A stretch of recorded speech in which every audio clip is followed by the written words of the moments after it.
শেখর কাপুর ইন্ডিয়ার one of the most prominent director, যিনি mister India, মাসুমের মতো ছবি করেছেন এবং ব্যান্ডিট কুইনের মতো ছবি করেছেন এবং তারপরে হলিউডে গিয়েও প্রচুর কাজ করেছেন তিনি। তো আপনারা কি জানেন শেখর কাপুর শাহরুখ খানকে নিয়ে একটা ছবি বানাবে প্ল্যান করেছিলেন?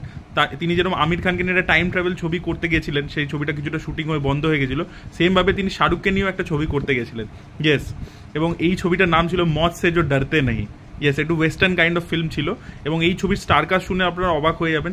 শাহরুখ খান, সুনীল শেট্টি, নাসিরুদ্দিন শাহ, তিনজনকে নিয়ে আমাদের শেখর কাপুর প্ল্যান করেছিলেন ছবিটা, এবং তিগমাঞ্চু ধুলিয়া এই ছবিতে অ্যাসিস্ট্যান্ট ডিরেক্টর ছিলেন শেখর কাপুরের, এবং ছবির প্ল্যানিং ইত্যাদি হয়েছিল, স্ক্রিপ্ট লেখার কাজ শুরু হয়েছিল, বাট তারপরে ছবিটা শেলফ হয়ে যায়। অ্যাকচুয়ালি শেখর কাপুর 1980s একটা ছবি করেছিলেন, যে ছবিটার নাম ছিল জোশিলে বলে, যে ছবিটাতে হিরো ছিল হচ্ছে অনিল কাপুর এবং সানি দেওল। তো সেই ছবিটা একটা ওয়েস্টার্ন ফিল্ম ছিল, জাভেদ আখতার লিখেছিল স্ক্রিপ্ট, বাট সেই ছবিটা 80% শেখর কাপুর শ্যুট করেছিল, লাদাখে শুটিং হয়েছিল, বাট তারপরে ছবিটা তিনি ছেড়ে দেন এবং প্রডিউসার বাকি ছবিটা কমপ্লিট করে রিলিজ করেছিল। ছবিটা ডিজাস্টার হয়েছিল বক্স অফিসে এবং তিনি ক্রেডিট পায়নি। তো তার কোথাও গিয়ে মনের মতো আর কি একটা ওয়েস্টার্ন ছবি তিনি করতে পারেনি, তো তাই জন্য তিনি একটা ওয়েস্টার্ন ছবি করতে চেয়েছিলেন শাহরুখকে নিয়ে।